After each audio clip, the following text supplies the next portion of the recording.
งานมหกรรมกีฬาคนพิการแห่งชาติครั้งที่ 4 หรือนครหลวงเวียงจันทร์พาราเกม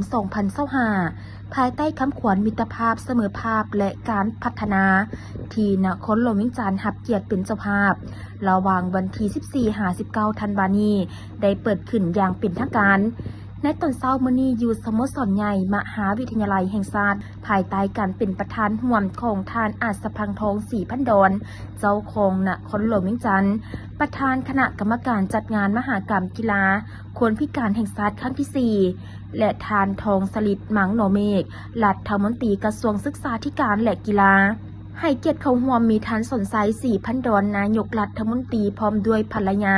มีการนำขั้นสูงผักลาดศูนย์กลางนครหลวงเวียงจันทร์คณะนำครูฝึกและนักกีฬาที่มาจาก 17 แขวง 1 นครหลวงพร้อมด้วยมวลชนเป็นจำนวนหลายพิธีทั้งการได้เริ่มต้นขึ้นด้วยขบวนก้อนกำลังป้ายสมเสยงานมหกรรมกีฬาคนพิการแห่งชาติครั้งที่ 4 หรือนครหลวงเวียงจันทร์พาราเกม 2025 ขบวนธงชาติธงกีฬาและธงสัญลักษณ์พร้อมด้วยขบวนก้อนกำลังของคณะนำครูฝึกและนักกีฬาที่มาจาก 17 แขวงและ 1 นครหลวงเข้าสู่สนามหลังจากนั้นท่านอาจสะพังทองศรีพันดรเจ้าของนครหลวงเวียงจันทร์ประธานจัดงานมหกรรมกีฬาคนพิการแห่งชาติครั้งที่ 4 หรือนครหลวงเวียงจันทร์เกม 2025 ได้รายงานสภาพการก้าเกี่ยมความพร้อมและให้รู้ถึงความหมายความสำคัญของการจัดงานมหกรรมกีฬาครั้งนี้บางตนให้ทานได้รู้ว่างานมหกรรมกีฬาคนพิการแห่งชาติแม่นการแข่งขันกีฬาหลายประเภทร่วมกันตามระเบียบกำหนดแม่นจัดขึ้นในทุกๆ 3 ปีภายหลังสิ้นสุดการจัดงานมหกรรมกีฬาแห่งชาติแต่ละครั้งเพื่อเป็นการส่งเสริมสิทธิความเท่าเทียมของคนพิการและคนบ่พิการในการประกอบส่วนเข้าร่วมขบวนการเคลื่อนไหวกีฬากายกรรมเพื่อสุขภาพและมิตรภาพของมวลมนุษย์พวกเราการจัดงานมหกรรมกีฬาคนพิการแห่งชาติในครั้งนี้แม่นเพื่อแนะใส่เฮ็ดให้สุขภาพของทุกคนแข็งแรงได้ความทรงจำที่ดี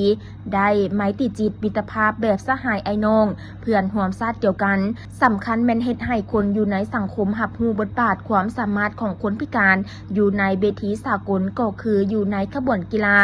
กายกรรมทางภายในและต่างประเทศเป็นผลงานการประกอบส่วนที่สำคัญเข้าในการสร้างสรรค์พัฒนาประเทศชาตินอกจากนี้การจัดงานมหกรรมกีฬาคนพิการแห่งชาติยังเป็นการคัดเลือกเอานักกีฬาที่มีพรสวรรค์คัดเลือกได้นักกีฬาที่มีสถิติดีเพื่อสร้างเป็นนักกีฬาระดับชาติส่งเข้าร่วมการแข่งขันกีฬาคนพิการในระดับต่างๆอยู่ต่างประเทศพิเศษแม่นการแข่งขันครั้งนี้แม่นคัดเลือกเอานักกีฬาที่ดีเด่นมีพรสวรรค์เพื่อเข้าร่วมแข่งขันในระดับอาเซียนพาราเกมครั้งที่ 13 ที่ประเทศไทยในเดือนมกราคม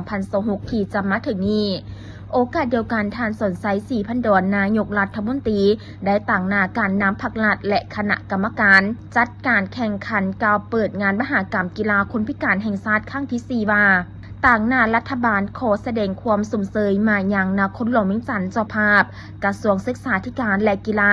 คณะรับผิดชอบจัดงานและคณะนักกีฬาคนพิการที่ได้เป็นเจ้าการก้าเกี่ยมความพร้อมรอบด้านสามารถเฮ็ดให้งานมหกรรมกีฬาครั้งนี้ไขขึ้นตามกำหนดเวลาที่วางไว้ภาครัฐเฮาเห็นแจ้งบทบาทความหมายสำคัญของคนพิการจึงได้จัดงานแข่งขันกีฬาครั้งนี้เพื่อส่งเสริมความเท่าเทียมกันระหว่างคนพิการและบ่พิการหวังว่างานมหกรรมกีฬาคนพิการแห่งชาติครั้งที่ 4 จะประสบผลสำเร็จอย่างสมงามและอบเอื้อไปด้วยความสามัคคีมิตรภาพและความเบิกบานหมู่ซื่นภายหลังนายกรัฐมนตรีกล่าวเปิดพิธีอย่างเป็นทางการแล้วต่างหน้าคณะกรรมการตัดสินนักกีฬาได้ขึ้นกล่าวคำปฏิญาณตนเองหลังจากนั้นทวนไฟแห่งสัญลักษณ์งานมหกรรมกีฬาคนพิการแห่งชาติครั้งที่ 4 ได้ถูกจุดขึ้นใจอ่างทวนไฟนั้นแสดงว่างานมหกรรมกีฬาคนพิการแห่งชาติครั้งที่ 4 หรือนครหลวงเวียงจันทร์พาราเกม 2025 ได้เริ่มขึ้นอย่างเป็นทางการแล้วนอกจากนี้พิธีได้รับชมการแสดงศิลปะวัฒนธรรมประกอบมีบทฟ้อน3รายการคือข้าวเหนียวแสงแคนเสน่ห์เมืองลาวสามัคคีมีพลังและความหวังบวกกับห้องเพลงอีก5รายการคือห้องเดียวซ้ายได้หับนโยบายแต่บ่เห็นหน้าห้องคู่ยิงซ้ายสู่ด้วยหัวใจล้ำเดินเดียวยิงวาสนาน้อยห้องเดียวซ้ายเลือกเกิดบ่ได้ และห้องรวมหมู่ทรายเวียงจันทน์พบกันตื่มอีกสำหรับงานมหกรรมกีฬาคนพิการแห่งชาติครั้งที่ 4 หรือนครหลวงเวียงจันทน์พาราเกม